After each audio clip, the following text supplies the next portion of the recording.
Hello everybody. चलो ਹੁਣ actually ਗੱਲ ਇਹ ਹੈ ਕਿ ਤੁਸੀਂ ਮੈਨੂੰ ਕਿਹਾ ਸੀ ਕਿ ਤੁਸੀਂ ਯੂਨਿਟ ਸੈਕਿੰਡ ਦੁਬਾਰਾ ਸਮਝਣਾ ਚਾਹੁੰਦੇ ਹੋ।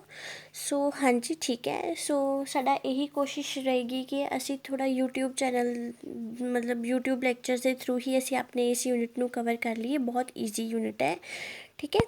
ਸੋ ਬੇਸਿਕਲੀ ਇਹਦੇ ਵਿੱਚ ਆਹ ਸਿਲੇਬਸ ਹੈ ਤੁਹਾਡਾ ਸੈਕਿੰਡ ਯੂਨਿਟ ਦਾ, ਰਾਈਟ। ਸੋ ਇੱਕ ਵਾਰ ਆਪਾਂ ਥੋਰਲੀ ਸਿਲੇਬਸ ਨੂੰ ਇੱਕ ਵਾਰ ਜਸਟ ਗੋ ਥਰੂ ਕਰ ਲੈਂਦੇ ਹਾਂ। ਸੋ ਯੂਨਿਟ ਸੈਕਿੰਡ ਦੇ ਵਿੱਚ ਹੈਗਾ ਕਿ ਹਾਈਪੋਥੇਸਿਸ ਟੈਸਟਿੰਗ ਅਬਾਊਟ ਦਾ difference between the two independent means and then two dependent means, ਠੀਕ ਹੈ। ਡਿਪੈਂਡੈਂਟ ਮੀਨਸ ਨੂੰ ਕੋਰਿਲੇਟਿਡ ਵੀ ਕਹਿੰਦੇ ਨੇ ਔਰ ਡਿਪੈਂਡੈਂਟ ਵੀ ਕਹਿੰਦੇ ਆ, ਠੀਕ ਹੈ। Dependent correlated as I both are same thing और टू इंडिपेंडेंट मीनस, ठीक है। मतलब कि आपस च इन्हां दा कोई रिलेशन नहीं। दो वेरीएबल्स दा दो variables fully dependent on each other, ठीक है। सो गल इत्थे ਇਹ ਆਉਂਦੀ ਹੈ ਕਿ ਹੁਣ ਅਸੀਂ ਇਸ ਚੀਜ਼ ਨੂੰ ਪੜ੍ਹਾਂਗੇ। ਸੋ ਇਹਦੇ ਵਿੱਚ ਹੁਣ ਤੁਸੀਂ ਜਿਹੜੇ ਮੈਂ ਤੁਹਾਨੂੰ ਯਾਦ ਹੈ ਤੁਹਾਨੂੰ ਕੇਸਿਸ ਕਰਵਾਏ ਸੀ, ਕੇਸਿਸ ਆ ਰਹੇ ਹੈ ਨਾ।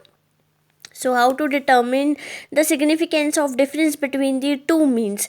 ਸੋ ਇਹਨਾਂ ਨੇ ਬੋਲਿਆ ਕਿ ਕਿਸ ਤਰੀਕੇ ਦੇ ਨਾਲ ਤੁਸੀਂ ਦੋ ਮੀਨਸ ਦੇ ਸਿਗਨੀਫਿਕੈਂਸ ਡਿਫਰੈਂਸ ਨੂੰ ਫਾਈਂਡ ਕਰ ਸਕਦੇ ਹੋ ਕਿ ਇਹ ਜੋ ਆਪਸ 'ਚ ਦੋ ਮੀਨਸ ਨੇ, ਦੋ ਵੇਰੀਏਬਲਸ ਨੇ, ਇਹਨਾਂ ਦੇ ਜਿਹੜੇ ਡਿਫਰੈਂਸ ਨੇ ਉਹ ਆਪਸ 'ਚ ਸਿਗਨੀਫਿਕੈਂਸ ਹੈਗੇ ਨੇ ਕਿ ਨਹੀਂ ਹੈਗੇ, ਹੈ ਨਾ। ਸੋ ਇਸ ਚੀਜ਼ ਨੂੰ ਕਿਸ ਤਰੀਕੇ ਦੇ ਨਾਲ ਅਸੀਂ ਡਿਫਾਈਨ ਕਰ ਸਕਦੇ ਹਾਂ with the help of these cases, with the help of these cases, case 1, case 2, case 3 and case 4 ਜੋ ਕਿ ਮੈਂ ਤੁਹਾਨੂੰ ਸਮਝਾਏ ਸੀ।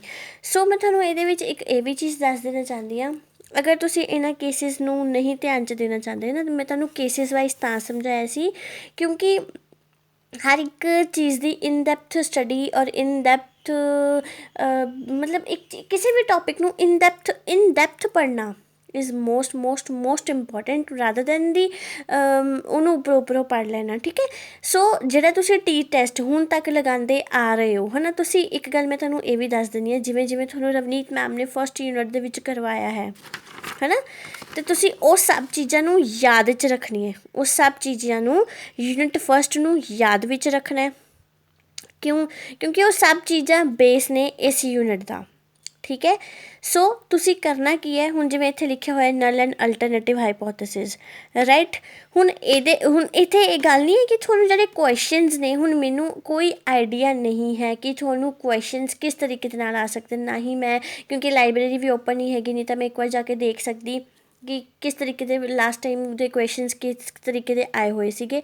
ਸੋ ਤੁਸੀਂ ਮੰਨ ਕੇ ਚੱਲੋ, ਤੁਸੀਂ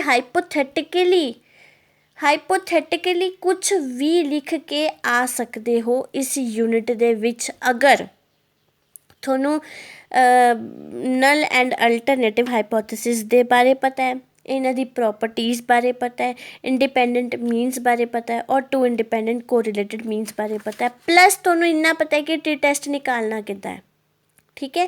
ਜੇ ਤੁਸੀਂ ਇੰਨਾ ਕੁ ਆਪਣੇ ਜੇ ਦੇਖੋ ਨਾ, ਜੇ ਤਾਂ ਤੁਹਾਨੂੰ ਕੋਈ ਨਾ ਕੋਈ ਇੱਕ ਇਕੁਏਸ਼ਨ ਆ ਜਾਂਦੀ ਹੈ ਲਾਈਕ ਦਿਸ ਨਾ, ਫੋਰ ਐਗਜ਼ਾਮਪਲ ਅਸੀਂ ਗੱਲ ਕਰਦੇ ਹਾਂ, ਤੁਹਾਨੂੰ ਕੋਈ ਇਕੁਏਸ਼ਨ ਆ ਜਾਂਦੀ ਹੈ, ਵੇਟ ਅ ਮਿਨਟ,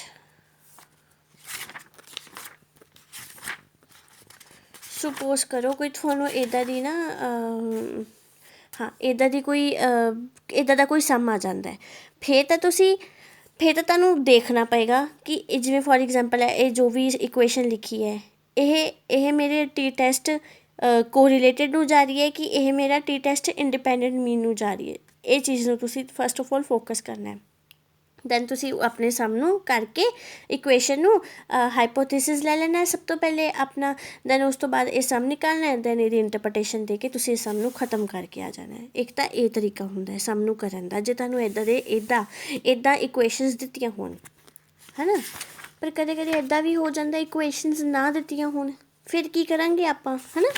ਦੇਖੋ ਕਦੇ ਕਦੇ ਇੱਦਾਂ ਵੀ ਕੁਐਸ਼ਚਨਸ ਆ ਸਕਦੇ ਨੇ, ਜਿਵੇਂ ਕਿ ਪੁੱਛ ਸਕਦੇ ਹੈ ਕਿ ਜਿਵੇਂ ਹੁਣ ਆ ਦੇਖੋ ਇਹੀ ਕੁਐਸ਼ਨ ਪਾ ਦਿੱਤਾ, ਸੁਪੋਜ਼ ਕਰੋ, ਜਸਟ ਲੈਟ ਸੁਪੋਜ਼ ਇਹਨਾਂ ਨੇ ਕੁਐਸ਼ਨ ਪਾਤਾ ਕਨਸੈਪਟ ਆਫ ਸਟੈਂਡਰਡ ਐਰਰ ਵੀ ਦੱਸੋ, ਨਲ ਹਾਈਪੋਥੇਸਿਸ ਵੀ ਦੱਸੋ, ਲੈਵਲ ਆਫ ਸਿਗਨੀਫਿਕੈਂਸ ਵੀ ਦੱਸੋ, 2 ਟਿਲਡ ਐਂਡ 1 ਟਿਲਡ ਟੈਸਟ ਵੀ ਦੱਸੋ।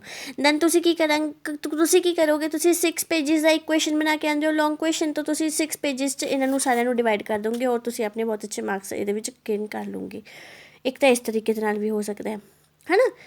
ਇੱਕ ਇੱਦਾਂ ਵੀ ਹੁੰਦਾ ਹੈ ਕਿ critical values necessary for the rejection of ਇੱਦਾਂ ਦਾ ਕਰਕੇ ਕੋਈ ਮਤਲਬ ਫੋਰ ਐਗਜ਼ਾਮਪਲ ਕੋਈ ਵੀ ਇਹਨਾਂ ਨੇ ਤੁਹਾਨੂੰ ਕੁਛ ਵੀ ਦੇ ਦਿੱਤਾ ਇਹੋ ਜਿਹਾ ਕਰਕੇ ਨਾ, ਕੋਈ ਸਮ ਦੇ ਦਿੱਤਾ ਜਿਹਦੇ ਵਿੱਚ ਜਸਟ ਮਤਲਬ ਬਲਾ ਬਲਾ ਬਲਾ ਬਲਾ ਬਲਾ ਐਵੇਂ ਬਹੁਤ ਜ਼ਿਆਦਾ ਅੰਗਰੇਜ਼ੀ ਜੀ ਪੜ੍ਹੀ ਹੋਈ ਸੀ, ਠੀਕ ਹੈ, ਕਰਕੇ ਤੁਹਾਨੂੰ ਸਮਝ ਕੁਛ ਨਾ ਆਈ। ਹੁਣ ਤੁਸੀਂ ਸੋਚੋਗੇ ਹਾਏ ਇਹ ਕੀ ਹੋ ਗਿਆ, ਹੁਣ ਕੀ ਕਰੀਏ।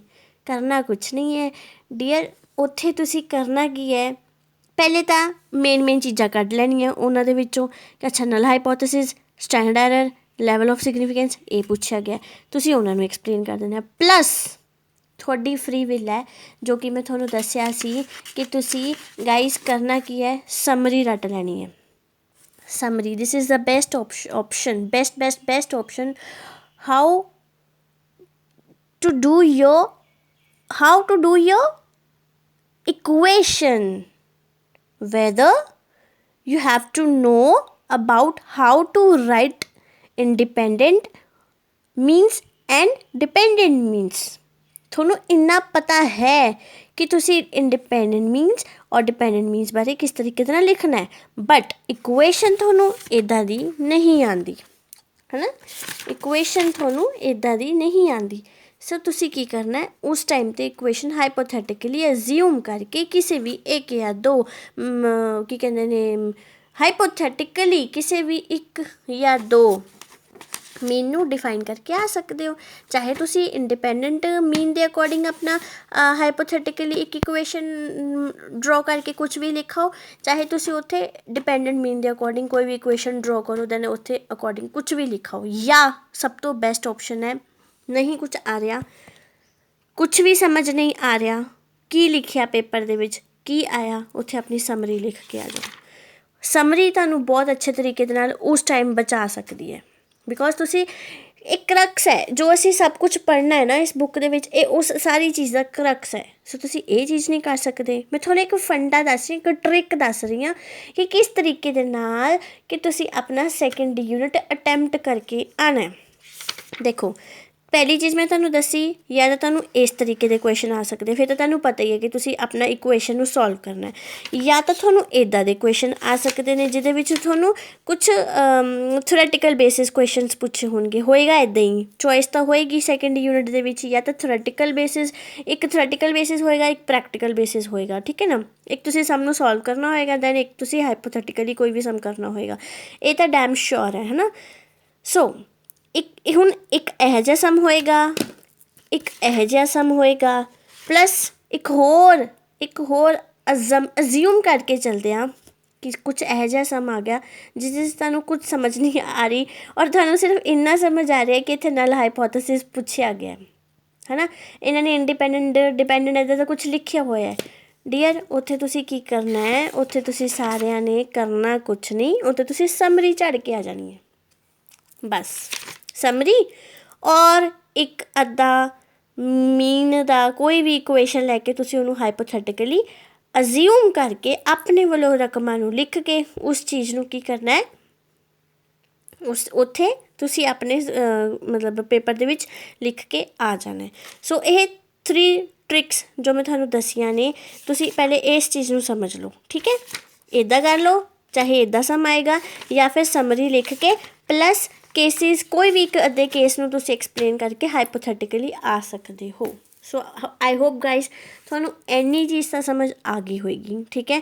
ਸੋ ਹੌਲੀ ਹੌਲੀ ਇੱਦਾਂ ਹੀ ਹੌਲੀ ਮੈਂ ਤੁਹਾਨੂੰ ਹਰ ਇੱਕ ਕੇਸਿਸ ਵਾਈਜ਼ ਅਤੇ ਚੀਜ਼ਾਂ ਨੂੰ ਐਕਸਪਲੇਨ ਕਰਕੇ ਤੁਹਾਨੂੰ ਰੋਜ਼ ਇੱਕ ਵੀਡੀਓ ਭੇਜਦੀ ਰਹੂੰਗੀ।